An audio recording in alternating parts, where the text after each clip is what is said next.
You finally done it. Finally platinumed the Quarry 2 years ago.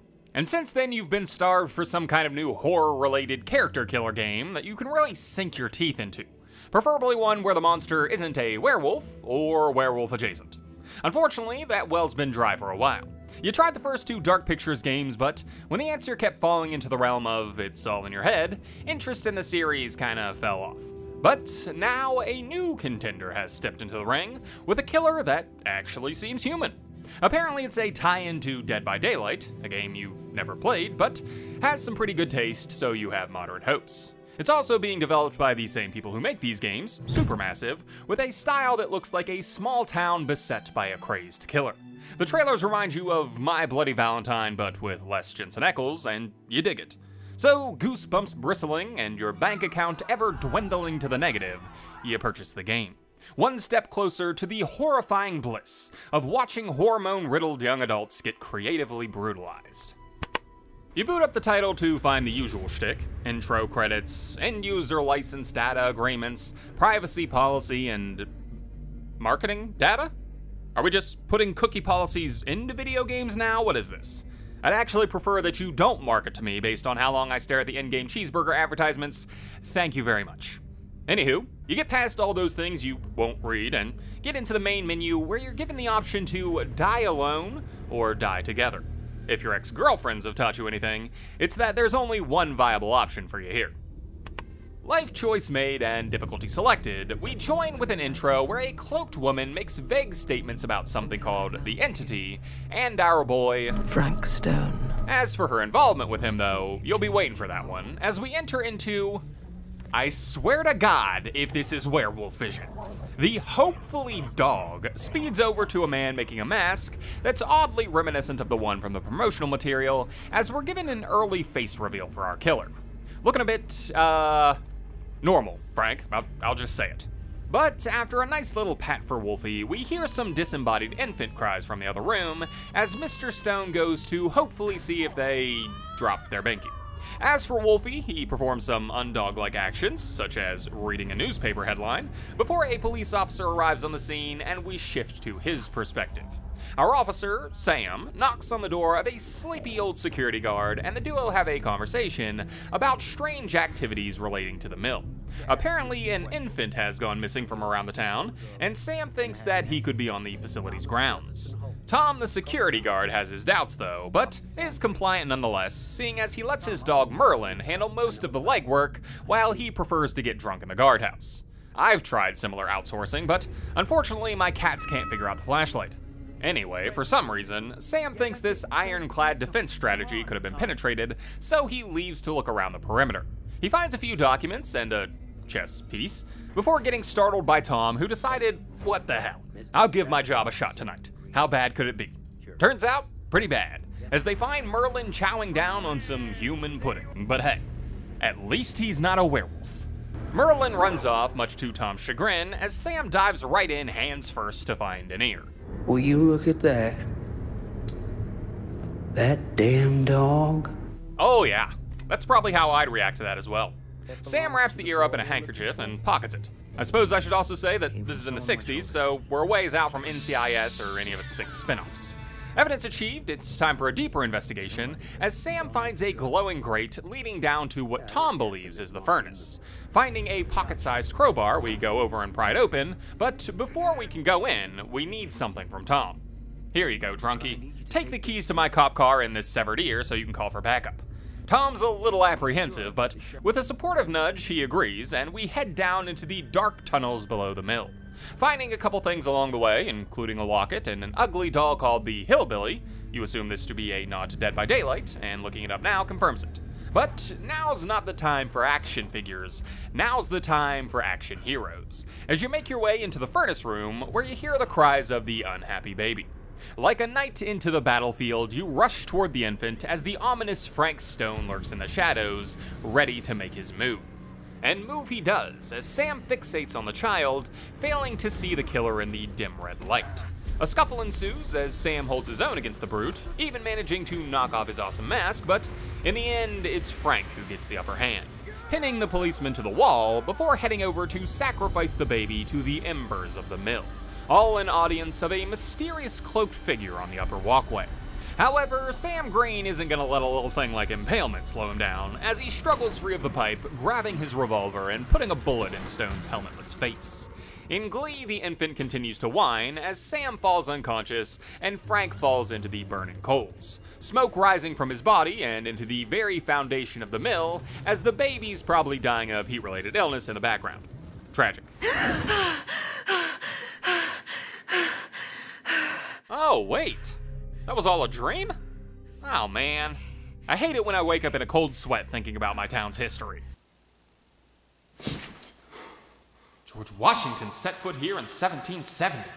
Yeah, I don't know that much about my town's history. Anyway, we wake up in the shoes of a young woman named Maddie who apparently lives without a roof.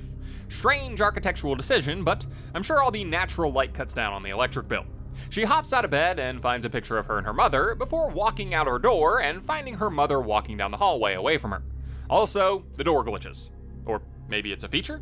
Maddie follows, opening the invisible door and finding that she's back in her room but a little more overgrown. Confused, she attempts to leave once more, only to find similar results. Luckily, third time's the charm as she walks out the door again, this time finding her way into the forest. Following the path leads to a television, but unfortunately there's not much on, and her mother's really upset that she forgot to pay the cable bill. In fact, she's sitting on a tree stump, bawling her eyes out. Literally. If you couldn't tell, this was just another dream, as Maddie wakes up gasping, this time on a plane. A plane that is shockingly empty, might I add. Are you flying private, lady? What is this? She pulls out a little canister of something before we're treated to this game's establishing shot song thing that I think is in every one of these games. Picking back up with Maddie, she's now driving through some desolate roads in not America and rereading a postcard that presumably brought her this way. As she drives, she happens across a hitchhiker, and knowing that they're not going to instantly kill who you assume to be the main character, you decide to be courteous. Oh, you're American. Yeah. So am I. Okay. A decision you immediately regret. Continuing to drive to the destination, you attempt to strike up a conversation with Grumpy as she introduces herself as Linda. You're both heading to a place known as Garrett Manor at the behest of a woman named Augustine Lebert, a name that perks up your ear as it's the same one the cloaked woman gave in the intro. The duo bond over knowing nothing about what's going on here as we arrive at the manor to find no one to greet us. The pair decide that they may as well just enter the foreboding house as you begin to look around for your mysterious benefactor. You find a couple documents, such as a business card from a man named Bruno Stanford III, who was also meant to be doing business here, and a letter from the manor staff explaining their absence. You also find a hidden passage in one of the rooms, as well as a million self-portraits of Miss Lebert. How rich do you have to be to deck your house out in paintings of you? So far I've only managed to procure this one, and if I'm being honest with you, I had to make it. Exploring a bit more around the house, you eventually find a room with a man standing by a fireplace. He introduces himself as Stan, the man from the business card, and straight away begins to hit on Maddie. A fitting name for such a lovely lady. Right away, it's obvious this guy's going to be the best character in the game. Not only does he have the charisma of a young James Bond, but have you seen that man bun? Not a single stray hair got away from that thing. It's remarkable. He chats up Maddie for a moment, before finally allowing his eyes to drift to the elderly broad in the room, whom he immediately recognizes as Linda Castle. Apparently she's some famous filmmaker and Stan's a fan. Maddie, on the other hand, has never heard of her, and after some introductions, the group decide to look around the room for a clue as to why Miss Lebert would have invited them all here. We find a couple things, but chief among them is a poster for a movie called Murder Mill. It was Linda's first work, and while she downplays it, Stan throws out conspiracies that it was destroyed by the government after the audiences became violent after its viewing. Maddie, on the other hand, doesn't know anything, and as they each make their case, Augustine enters the room. She makes a couple pleasantries, but Stan's ready for business, as he whips out the only known surviving reel of film from Murder Mill, much to his new friend's surprise. However, as it turns out, this is what they've all been called here for, as they each place a reel in the bowl. Augustine looking to trade for these obscure pieces of film history, but before they can get down to brass tacks, she has to run to the reliquary for reasons. Apparently, she has to record a voiceover for a creepy shot at the mill, because that's what we're treated to. Yet Frank Stone didn't die that night. His essence was seared into the very foundations of the mill. Ominous overtone achieved, we're then transported back to the 1980s as we're graced with a scene from the illustrious movie. Alright, you alien scum. Do your worst. I can take it. I can see why Linda wanted to bury this thing. Stan's theories are starting to look a little plausible. Stepping out of the chair, we're introduced to this fledgling film crew who are Linda, the camera operator, Jaime, the lead actor, and Chris, the director. They bicker for a while over Linda's camera work, acting as if this is something more than just a bare-bones indie film, before they're interrupted by Sam Green, who apparently became sheriff in the wake of the Frank Stone debacle. Sam tells the kids that they are not allowed in the mill, it's condemned and dangerous, yet the kids aren't willing to give up on their dreams so easily. They all have a little back and forth, but Linda dropped the camera and shattered the lens when Sam arrived, so there's not much more that can be done at the moment anyway. Reluctantly, they all leave the facility and return to Jaime's garage to plan their next move. Chris wonders why Sam's so adamant to protect the mill, and the two others speculate that it's because of his interactions with Frank Stone, a subject that apparently Chris is just now learning about. They tell her about some of the aftermath of the killings before they're once again interrupted, this time by Jaime's older sister, Bonnie. Howdy, partner. How's life on the range? Did he hit his head or something?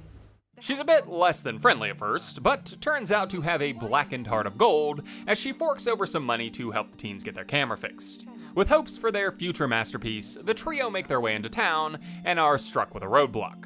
See if the grocery store clerk for some reason knows how to fix cameras, or check the curiosity shop across the road in case they have a new camera. Should I go to McDonald's for a new armoire, or check the antique store?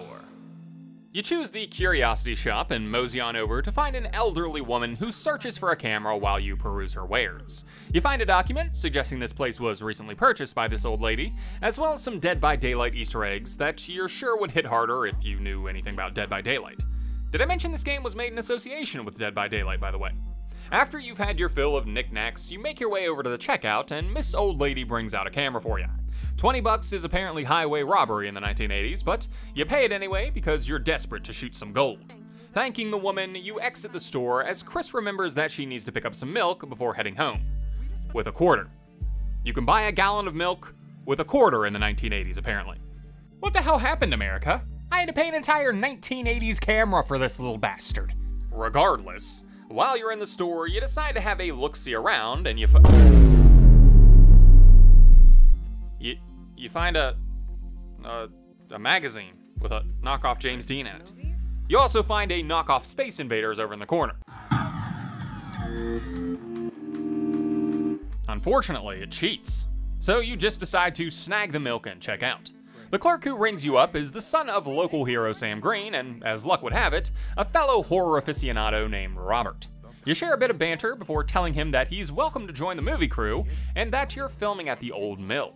As if summoned by the very mention, Sheriff Green arrives and questions your motives, but Chris plays it off while Robert says that he's all about teaming up.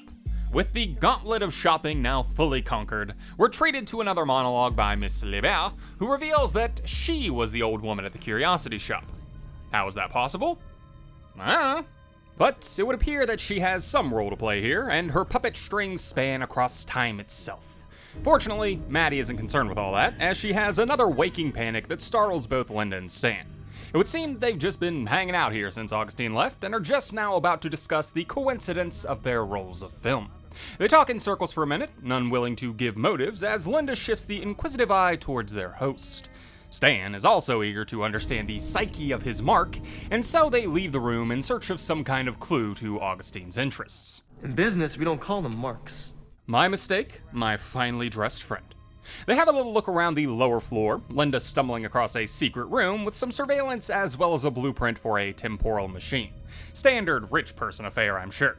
Before the ascent to the upper levels, however, Linda wants to know how these two got their pieces of film.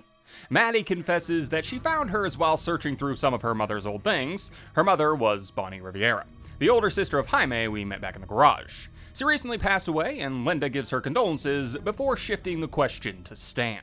You know what? I'm gonna have to get back to you on that. Ah, Stan, you coy little fucks. With the answer well being dried up for the time being, they continue to search the area.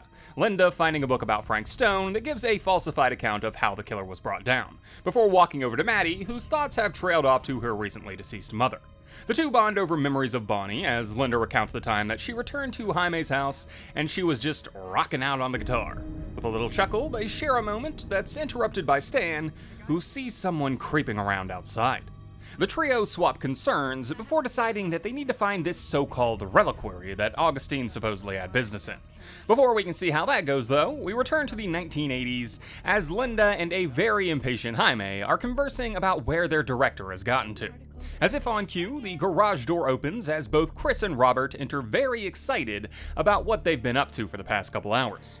Apparently, after learning about Stone, Chris became utterly fascinated by him and his story, spending the entire evening with Robert as they combed through the old stories at the library, hoping to, in some way, add the mystique of the town's legend into their film. They discuss some of these findings, as it's apparent that Jaime is a little intimidated by Chris's sudden kinship with Robert. He's also not thrilled about the sudden uptick in serial killer fascination either. Regardless, he plays along, checking out some of the findings before asking Linda if she thinks he's overreacting. She does, adding that some of the research has also gotten her creative juices flowing as well, as she scripted a new scene for them to shoot. Meanwhile, the library pair have found a paper that gives more backstory on Stone before he was found out. Seems he worked in the machine shop, and Chris is really freaking happy about it. Head on out and shoot the shit out of this thing. Let's go, time is money, let's make a movie.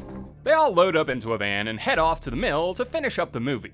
Robert leads the way as he's been here before, and they have a few random discussions as they follow the trail. Unfortunately, it's here that you also come to the journey killer. A narrow balance bridge. You fail the first time. It's no big deal, it's a new feature. You fail the second time. Alright, maybe you're just not comprehending the button prompts. You fail the third time. Okay, damn it. I swear on all that is holy, I will dance on your smoldering ashes, game. Luckily, the fourth time you succeed. And with that, you have conquered the most devastating trial this game has to throw at you.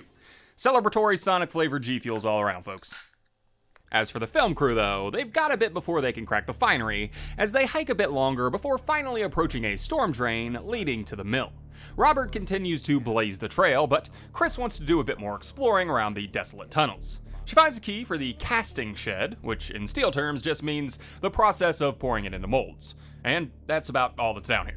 Thankfully, Robert knows what he's talking about, as the path leads them out into the center of the abandoned facility. Smiles abound as they head off to film the final scene for the movie, which is apparently the death of Jaime. Now, I'm no film critic, but he just lost his arm in the last scene, and now he's dying with it attached in this one.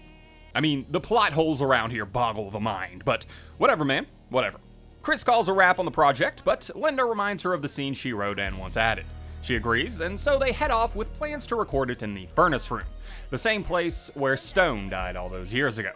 But first... Okay, I'm not 5. I don't believe in ghosts. You will. Ah, get off me! Get off me! Get off! Gotcha. Not cool, Bonnie! As it turns out, Bonnie found all the documents about the old mill and decided to follow her brother and his friends to check out where her $20 investment went. Chris and Jaime aren't very enthused with the prospect, but Linda doesn't seem to care, and so the group allow Bonnie to become the fifth wheel, much to Chris's annoyance for some reason. They search around for a bit, finding a door to the furnace room, and Robert gets a little chilled by the fact that he's standing in a room that very well could have been his father's tomb. Despite this solemn realization, we've got a modern classic to shoot. And so, with Linda behind the camera, we record the final scene of the movie. Do you trust me? Yes, of course. Then you know what I have to do. The scene goes off without a hitch. In fact, the subject material proves so moving that Bonnie can't help but see some of herself in the performance. She's angry that she's had to move back to this nowhere town to help take care of her father and mother. So, she takes it out on Jaime because he still gets to hang out with his friends and have fun. It's way too abrupt a reaction and makes Jaime look like a little wuss in front of his peers. It's awkward. Linda concurs with your assessment and leaves the group for some fresh air, Jaime telling Bonnie that she should join her. But Chris isn't gonna let a little thing like the breakdown of her boyfriend's family ruin her directorial debut. She's got awards to win here. She figures that, since they're already in the mill, they may as well try and shoot some B-roll of some creepy Frank stuff to really put their film on the map. Robert has a similar idea and sees something interesting in the coals where Frank Stone died all that time ago. Chris comes over to record some strange orbs of light emanating from what appear to be a screaming face in the ashes. She's pretty psyched about it, although it's kind of obvious we're headed on a one-way path to Resurrectionburg. But no change in course now, so let's see if we can't find Frank's old workshop. They search around the mill for a while, eventually managing to find said machine shop, and since they're already here, I suppose we may as well search for some dead bodies, right? Right, guys? Yeah, that's what I thought. With the dead body Easter egg hunt now commenced, we take over for Jaime as he looks for a way into an old train car that Chris suspects could be a corpse gold mine. However, first he needs to help Robert get the generator up and running, which means it's time for another episode of everyone's favorite show, more awkward conversations with Jaime. It's not... That wasn't, Wasn't what? Classic. Jaime stumbles through a conversation about why he didn't invite Robert to work on the movie sooner, since apparently the two are friends. But before a true resolution to the discomfort can be achieved, Chris interrupts to tell us what we already know. With the fate of love on the line, we rush forth to fix the generator, and after some, trial and error, Nice going. we eventually smack the correct buttons to get this old hunk of junk fired up. Grabbing a key from an electronically locked door, we unlock the train car to climb up a ladder, to jump to another train car, and finally to shimmy through an opening in the wall. Turns out Chris's hunch was right on the money, as we enter into the room to find several body parts perfectly preserved in Frank Stone's office of odiousness. You find a journal containing some of Frank's costume ideas, seems he was a fairly prolific artist, as well as a newspaper clipping about a suspected murder that links him to yet another crime. Not that he needs any more on the rap sheet, as wiping away the grime from a jar, you find a perfectly preserved human head. A discovery that finally sends Robert over the edge as he decides it's time to get his dad. Smartest decision these guys have made thus far, that's for sure. In agreement that it's time to get Sheriff Green, they leave the Forsaken hellhole, but look at me right here in my eyes. This is a cinematic masterwork, and I will be damned if Chris and I don't abscond with at least one body part for B-roll. That's right, to hell with ethics. We have an indie film to make here, ladies and gentlemen. Unfortunately, Jaime doesn't quite see the vision, getting a little weirded out by just how far Chris is willing to go for her art. He tells her that her attitudes have been off since she learned about Frank Stone, and they go down the rabbit hole of relationship issues as he divulges that all her time with Robert is throwing out red flags. He tells her that this thing that started as something fun for the both of them has become unrecognizable. She's receptive to the comments, but has a few of her own as she promises that after this shot, they'll hash out these issues and get back to just the two of them. Ultimately, the decision is up to you. Burn this young love in the wake of creepy dismembered body fixations, or save it so that one day Auntie Bonnie can tell their children just how lazy and ungrateful their father is. It's a tough call, but loving ain't easy. Okay. Yeah, sure. I appreciate that you'll hear me out. With the fate of a young relationship saved and a couple of smooches had, Chris goes in to film her dismembered hand, a loved woman. But unbeknownst to her, the camera's been possessed by the specter of Frank Stone, the disrespecting of the dead, calling forth his mangled form from the bowels of the abandoned mill. He materializes from a vortex of despair, a ghastly shell of his former self, his chilling visage seemingly calling forth some kind of portal that Chris begins to get sucked into. Jaime attempts to get her, but the reborn devil stands in his way. Adrenaline flaring, the choice falls to you. Flee like a little baby-backed child, or confront this otherworldly demon. With 10 seconds on the clock, the impossible choice is forced on you. I'd rather die 1,000 miserable deaths than betray someone I love. Time for a round of fisticuffs with this god-forsaken abomination.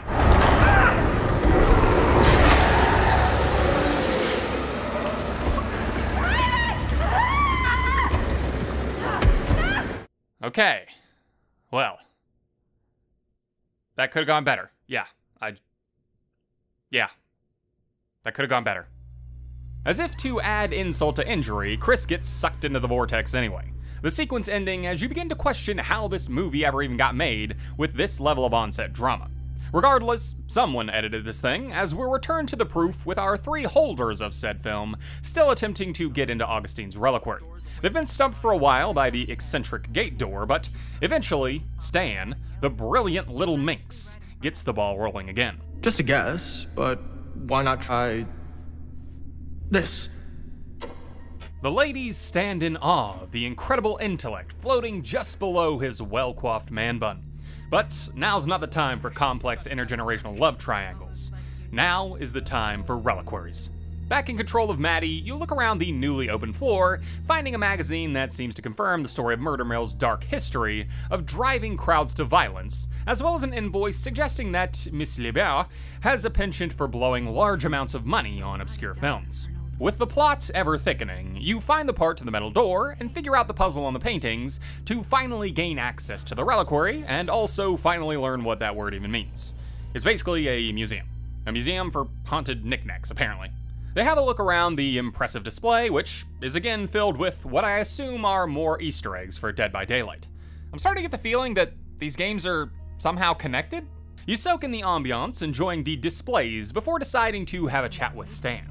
They talk about the nature of the artifacts, Linda suggesting that they remind her of one of her movies, to which he agrees, only to have it thrown in his face. Okay, look. You haven't seen a single one of my films, have you? Gah, Stan! How you gonna let Linda best you in a game of wits like that? But it's alright. This temporary shakeup in the dynamic opens up the possibility for a wager. One coin toss. If Linda wins, he divulges how he got the film. But if she loses, Stan gets her section wholesale. With the very gods of fate themselves holding their breath, Stan flips the coin. One call to change the course of this night forever. Heads. Well, them's the breaks. Linda can't believe it. Fate itself has abandoned her. But just as she goes to relent, she notices something. Nice. Very nice. A two-tailed coin. Stan, you cunning little devil. Unfortunately, Linda's less enthused with the deception and decides to opt out of the bargain. You don't have the heart to tell her that since she called it, her odds were still fair at 50-50. But regardless, it's time to get down to business, as you inspect a desk drawer shocked to find the Super 8 camera that was traded to the Curiosity Shop those long years ago. Maddie's also made a discovery of a book that talks about talismans, but before you're able to decipher what it means, an elevator arrives on their floor. The man immediately getting out and socking old Stan right in the jaw. Turns out, it was made of glass. Before this brutality can continue, however, Linda gives the man a swift kick to the leg, sending him to the knees, as it's revealed that he's none other than Cedar Hills legend Sam Green. The cliffhanger resonating as we're sent back to the 1980s to see what Linda and Bonnie were up to while Jaime was getting cut in half. Turns out they were getting a little flirty. Bonnie opening up about her distaste for small-town life and issues with her family. Linda's a bit shy to the game though, and instead decides that they should go back and find the others. When they do stumble across them, however, they're somewhat less, composed than they perhaps expected. Jaime. Bloody. Jaime. Manito. No. Bonnie is understandably distraught at the sight of her deceased brother, and you can't shake the feeling that you're somehow responsible for that. In despair, the two try to process the situation before Linda insists that they leave immediately in case the killer is still nearby. After a moment, Bonnie relents, but as they make it outside, it turns out that it didn't really matter because Stone's specter has found them anyway. He can't be seen beyond the camera lens, but Linda's panic at his sight is enough to send both girls fleeing for their lives, getting separated in the process. Linda winds up inside the wagon shed, cornered by the demon as he inches ever closer. As luck would have it though, the camera is his kryptonite, as she manages to dispatch him by simply recording.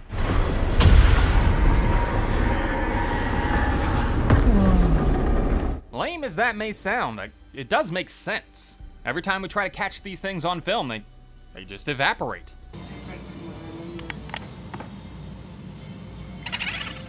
With Linda having learned the ways of the Ghostbusters, she begins to search for a way to escape the wagon shed and regroup with the others. The process includes more mechanical expertise, as you have to fix another generator before escaping the building via a scissor lift, all the while doing high-stakes camera battle with Mr. Stone. The section ending as you open a door to the unknown before returning to modern day. Linda makes brief introductions for Sam, who tells the group that he's now the former sheriff of Cedar Hills, and also that he's none too fond of our favorite business aficionado. He asks the group if they've sold their film already, to which they deny, and thankful he tells them that there's some kind of power within the reels that Augustine can't be allowed to get her grubby little hands on. He also tells them that Stan got his hands on his piece by exploiting Robert, to which Stan denies any wrongdoing, and so he takes another swing at him. Damn it, Sam! You keep this up and I'm gonna have to put you on the wall of characters I hate. I don't want to do it, but you're messing with the business boys now. Come on! Stan is also less thrilled with the attempted assault as he removes himself from the festivities. Sam getting lost in his own thoughts as Linda stays to watch him and Maddie goes to find Stan. Searching the house's many locked corridors, you eventually find a television, and turning it off seems to somehow shift the very structure in which you now stand. Exploring the slightly altered version of the mansion, you find a painting that looks like a cloaked Augustine conducting an orchestra of death, as well as a very, very green room. Kinda reminds you of the last scene from 13 Ghosts. Anyway, within the depths of these spinning vortex wheels, you can hear someone screaming, so the mission of saving this person now becomes your objective. You figure out the complexities of aligning the lit sections of Chicken Scratch and pulling some levers to finally release... what? 1980s Chris. Before she can say anything, though, we're transported back to her original timeline as Robert sprints through the sleeping town looking for his father. Instead, he runs into elderly Augustine, who talks to him for a moment about nothing in particular, and seems to only be here to deliver this line. More than a minute? Less than a lifetime. Which I would assume is meant to draw Stan into questioning, as when you first met him, he said, More than a minute and less than a lifetime. Now, I know what you're thinking. And the fact that they do both support hair buns did give me momentary pause, but I've already ordered my If Stan Dies We Riot t-shirt off Etsy, and I am not about to cancel that. With those slanderous comparisons drawn, we return back to the mansion, this time with Linda and Sam as they go looking for the others who've been gone for longer than expected. They have a little bicker session in the hallway, and it would seem that Sam is going senile, a turn of events that puts Linda on edge, even more so when he collapses after a bit of exploration. His sudden stupor, though, gives Linda the momentary option to snoop, choosing to search his pouch and finding a firearm that kind of, makes sense, so you just put it back. Despite your honorable decision, however, Sam's still a bit belligerent when he comes back to his senses, expecting full trust when he's thus far been acting a bit erratic. To make matters worse, the lights go out, and when they do, Sam inexplicably disappears. Now alone, you continue to search around, finding a hidden room that is absolutely packed to the gills with reels of film. Searching the archive, you find a couple interesting things that don't quite make sense. T-shirts from what's assumed to be a ripoff called Murder Mine that are remarkably similar to the ones Chris made for Murder Mill. The blood arm prop that they used back when they were filming the scene of Jaime tied to the chair, a news story about a screening of the film that never took place, and finally Linda's scene, but with Bonnie playing the sister instead of Chris. None of it makes any sense, and while it's becoming glaringly apparent to you what's going on here, Linda's still not connecting the dots. That is, until she begins rifling through the film canisters, with each and every one being a complete reel of Murder Mill. That's right, we're headed into the multiverse, ladies and gentlemen. As a matter of fact, Sam's not even from this timeline. The section ending with that awkward realization as Augustine decides it's time for another monologue. The timelines I chose were special, the bleed strong, the entity straining against the edges of our world. God, how you long for the days when you only had one dimension to save. Now knowing you're carrying the fate of multiple universes on your back, you rejoin 1980s Linda with renewed purpose. The cliffhanger door from your last visit has led you into the old admin building. Scouting the place, you find a key, and using that key on a locker, you find a document addressed to a man named Franklin Normand from his grandmama. Unfortunately, his grandmother seems to be a bit off her rocker, as she thinks that people are basically all vapid liars and that Franklin should reserve his pleasantries for people who matter, like her. Also, Franklin Normand and Frank Stone are apparently the same person. I don't know if that was revealed yet, but the game certainly thinks that you know it. You continue to search the area, now having to add another trick to your handyman tool belt, that being boiler repair. Luckily, it's as simple as picking up a few knobs and twisting some dingly dorbs. How much can you make in this kind of field? Because I'm starting to think it might be time for a career change. Continuing down the path of discovery, you find the caller for Merlin. He wasn't the nicest dog, but damn it, at least he took his job seriously, Tom. Poor thing must have starved when all the human pudding dried up.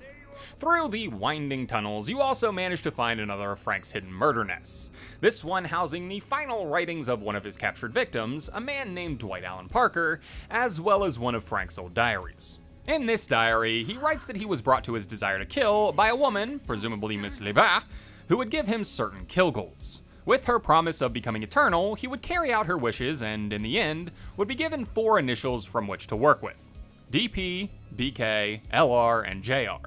You assume the first one to be Dwight Parker, JR is perhaps Jaime Rivera, but you don't quite have the processing power to work out who the others could be at the moment, if we could even know. Regardless, having exhausted all the leads, you continue to follow the path out of the tunnels and back into the heart of the furnace room. Maybe should have mapped this place out before breaking in. Meanwhile, back in current day, Maddie and Chris have their first interactions as she mistakes her for her mother Bonnie, before we find out that she basically just came here directly after getting sucked into the wormhole. Understandably, she's a bit, frazzled by this, but fortunately, Stan shows up to give some good news. Oh my god, there's this thing, it's trying to kill me! Classic Stan. They have some more brief interactions before Maddie suggests that maybe they could try and send her back where she came from through the device. The decision is ultimately yours though, so screw that. I want to see what happens when she meets aged up Linda. Unfortunately, the temporal forces seem to dislike your call as the machine begins to whir back to life, attempting to take away your favorite character. Luckily, you've been preparing for just such an occurrence, hitting the button prompt and staving your heart from the utter devastation. Oh, dickin' balls! Save me! With Stan cleared of danger, the trio flee the room as the seemingly ever-present cloaked figure looms in the center of the machine. The short segment ending as we return back to Linda in the furnace room. She has a brief look around before Bonnie appears, clearly having the same level of navigational skills as our current protagonist. They pick up where they left off in terms of how totally boned they are, and make plans to exit via the storm drain, before ominous sounds signal the Spectre of Stone is near. Before we get to that though, we return to Maddie, Stan, and Chris, who are hiding from whatever entity was in the green room. They're all beginning to crack under the pressure, but manage to hold it together as Chris suggests that they search for Linda and Sam. Maddie agrees, and they begin to search the mansion once more, finding a bedroom with a few interesting tidbits. There's a book about hidden meanings in names, which drops a key, as well as a jewelry box that unlocks a door if you use said key. Most interestingly though, perhaps, is a locket very similar to the one from the book that Maddie noticed in the reliquary. Maddie declares it to be a talisman of protection, and after, a small little interaction occurs in which you get to choose who will be its bearer. If you thought the obvious choice was going to be anyone other than Stan, then you've clearly not been paying attention. With the secrets of the room thoroughly exhausted, you enter the hidden walkway to find yourself in yet another area of this limitless mansion. It's here that you find an audio recording of Augustine Libert from 1961, a baffling revelation to Maddie, as she's holding a therapy session with none other than the notorious Frank Stone himself. The recording confirming that Libert was the one who drove Stone to his crimes, and that she looks pretty damn good for being like 100 years old. You explore the area a bit more before finding your way into a glass-encased theater room of sorts, where you're reconnected with Linda and Sam. Attempting to explain what's happened, they brush off your findings as they continue to bicker about just how into the mire we actually are here. Linda is resistant to the idea that there's some supernatural force at play here, but those reservations are brought into the overbearing flame of realization as soon as Chris enters the room. What? You're so old! Yeah, and your haircut kind of reminds me of Ellen DeGeneres. Why'd you do that? Fortunately, the awkward scene is broken, as it always is, by the arrival of Stan. Hooray! Stan, you're back! Oh, we missed you! With the now 5 visitors having all convened in the same location, it's time to break out the popcorn, as the projector above begins screening none other than the infamous murder mill. Sam questioning how this is possible if Linda still has her section of the film. The question prompting both her and Maddie to search their pockets, finding that their containers had been emptied all the way back in the parlor those long hours ago. As for Stan, well, he sold his to Miss Lieber before the other 2 even arrived. They're all mad at him for this, but I mean, businessman gone business. That's just what business do. With the situation they're in now truly realized, they decide to just watch the film as we're transported back to the 1980s, once again reconvening with Linda and Bonnie as Frank Stone appears to exact his fury. He runs after the duo, knocking Bonnie to the floor before coming back and grabbing her, dragging her over to a massive hook and tossing her flailing body on as Linda films the brutality. Bonnie succumbing to her wounds as we're returned to a sobbing Maddie who doesn't understand what we're watching. Nor do you, because if this is their timeline, then Bonnie obviously survived to go on and be Maddie's mother. Linda tries to comfort her weeping friend, but Stan's seen enough, attempting to leave just as bars fall down to close off their exits. It's now that Augustine finally decides to re-enter the picture, looking down upon the distraught prisoners with a chilling glee as we return to Sam and Robert arriving at the mill in 1980. They get out of the cop car to the screams of Bonnie and Linda from the furnace room, rushing over as Sam tells his son to hang back. He complies as Sam enters the facility alone to find the bloody aftermath of the scene we just witnessed. He laments his failures as Robert enters the room, engulfed with fear at the sight of Bonnie's fresh corpse. With the severity of the situation ever escalating, the pair hear an ungodly screech from down in the tunnels below the building. Sam telling Robert not to follow as he goes down into yet another life and death situation inside this cursed steel mill. Searching around for a moment, he finds Linda's camera, discovering that it's the only way to battle the monster as he descends deeper and deeper into the belly of the beast. Eventually, you manage to find a badly beaten Linda near the entrance of the storm drain, but Frank isn't quite willing to give up his prey so easily. He attacks Sheriff Green, who records for his life, slowly sucking the beast onto the nitrate of the film. Robert arrives in the middle of the extended camera shot, but we don't have time to break focus, as you never know when the perfect frame could strike. Robert makes his way over to Linda, helping her up as his father directs the most engaging battle of his life, finally managing to capture the essence of Frank Stone in the camera and ending his 1980s sequel for good. The whole battle making you question how exactly you're expected to fear something that can be defeated by a primitive version of the tech you're using on yourself right now. Regardless, the past Stone has been slain, and now it's time to confront the producer of the upcoming remake. You got your damn movie? What more do you want? With the movie having concluded, the reviews are in. They didn't like it, directing their anger at Augustine as she defends herself in vague retorts. However, this after-credit scene is a doozy, as Frank reaches out from the other side of the screen, grabbing Stan's neck while showing off his edgy, rebooted look. The others rush to his aid, but as they manage to pull him free, Linda gets caught up in his grasp. She calls out for Sam's help as you're put on the clock. Sacrifice yourself to dry his ire, or leave Linda to her fate. An impossible call, but you're the goddamned hero of Cedar Hills, and you're not about to survive a coward. With the last little bit of old man strength left in him, Sam saves Linda, getting grabbed by the demon and eaten by his chest mouth. A heroic, yet brutal end for this small town's finest. With the rebirth now completed and the survivors seeing the finality to the hell they now inhabit, they rush to the caged doors, attempting to somehow escape the madness. Their panic splitting them into fragments as Chris attempts to open the gate to the stairs, Maddie and Linda the gate to one door, and Stan the gate to another. Fortunately, Frank is slow to his footing, having been constricted to film for the past 40 years. Also, he's got some kind of Freddy Krueger soul syndrome. Not sure what that's about. Linda and Maddie are the first to escape, as they manage to pry open the gate enough to slip through. Chris follows suit, escaping up the stairs, leaving Stan, who spent all his skill points on fashion, and none on strength. Damn it, Stan, get out of there!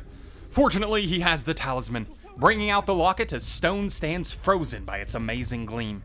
He attempts to hypnotize the behemoth, believing that Frank is infatuated with the necklace itself, tossing it in the hopes that he'll chase it like some kind of freakish hellhound. Oh, crap!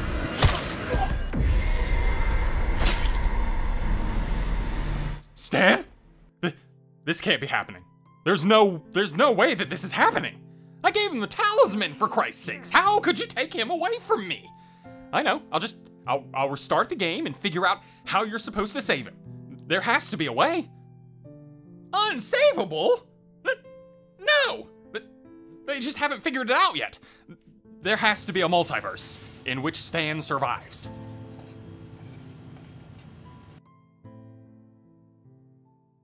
So yeah, Stan's gone. And with him dies any hope of this game getting above a 3 out of 10 on the Razzle scale. Anyway, with Frank still on the loose, we return to some lesser characters as they attempt to power up an elevator to escape. Searching around for a power source, they find a generator in a side room, as well as an ID for Augustine, further linking her to the Cedar Hills steel mill. We power up the generator with the most impressive button precision I think I've ever achieved. But as we go to board the elevator, Frank bursts through the door like he's the frickin' Kool-Aid Man, knocking Maddie to the floor and throwing a wrench into the plan. With Maddie's fate in the balance, you're given two choices. Attempt to help her and possibly suffer a fate akin to Sam's, or go to the elevator, ending the tradition of attempting to aid your friends, which kind of began with the death of Jaime. With the clock ticking down, you choose to keep tradition strong, a choice that's smiled upon by the strange soul creatures residing inside of Frank's chest. He's momentarily stunned by your bravery, and so Linda takes this time to toss Maddie into the elevator, opting to draw the beast's attention to aid in her escape. Ascending to safety, Maddie finds her way into the green room from earlier, but now on the upper catwalk, away from the portal sarcophagus thing. Augustine appears from below, and the two share a conversation where Miss Libert offers the deal that drew Maddie to Europe in the first place. However, by this point, that offer is about as trustworthy as a coin flip with Stan, and so you deny her request, continuing the search for the exit from this godforsaken mansion. This conquest eventually leading you into the reliquary and into another confrontation with Frank Stone. You manage to flee back into the room with all the stairs, and for some reason opt to go up rather than down, getting blocked by a gated door as the monster begins breathing down your neck. He goes for the stab as you grip the controller in preparation. A failure. But thankfully another opportunity shines through, and so do you, with another failure. This absolutely abysmal showing, causing Maddie to get sliced in the neck and drop to the floor like a sack of potatoes. Okay, I don't feel like I've had the most options in terms of saving these characters from death, but that one might be on me. Regardless, with Maddie dead, we now catch back up with Chris, who apparently found nothing beyond the stairwell and so just returned to the glass theater. She takes a moment to look around, losing her breath when she looks upon the mangled visage of our cheated soldier Stan, but something about the still rolling scene on the projector calls to her. She walks over, finding that she, like Frank, can walk through, begging the question, should she? Well, I think I'll weigh my options. On the one hand, you're locked in a creepy mansion with an occult time sorceress and the son of the devil.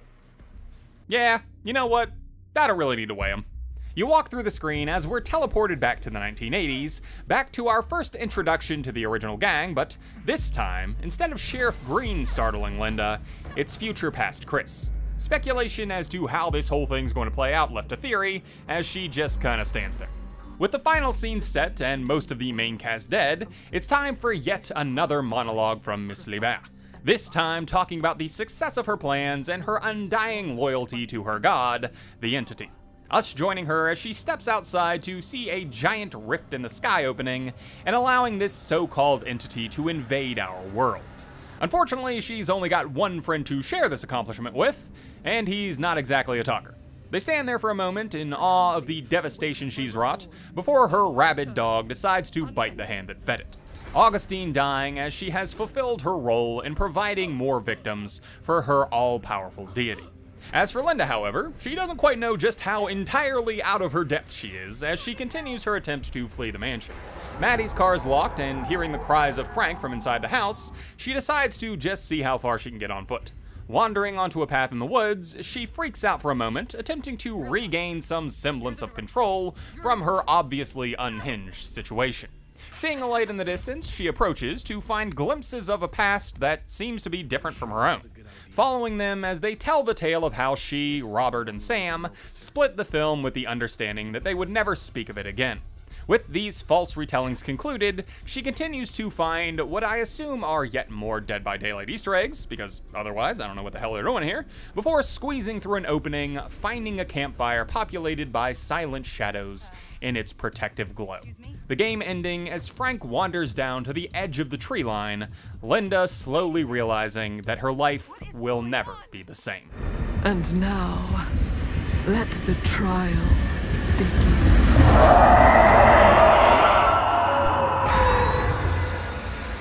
Oh, and also, post-credit scene where Augustine gets reincarnated by old Augustine. Why does that matter? What's it mean exactly? I don't know, but canonically, it just proves that Stan's out there alive in the multiverse somewhere. No questions, thank you. You put the controller down, attempting to process the roller coaster you've just experienced. For starters, you're shocked that the baby from the intro never came back around. Like, how are they gonna almost slaughter an infant and then the story thread just dies with Frank? Also, what happened to Robert after the mill? Is he in a psych ward or something? Why wasn't he with Sam? And whose version of the film were we even watching in the glass theater? Did we have the option to somehow save Bonnie? Perhaps another playthrough could illuminate these questions, or perhaps the game is so mired in the multiverse that these answers got lost in the shuffle. I don't know, I'm not a scientist. But what I do know is that the world lost an entire man bun's worth of business acumen today, and somebody at Supermassive has to answer for that. Right after I get my order from Etsy.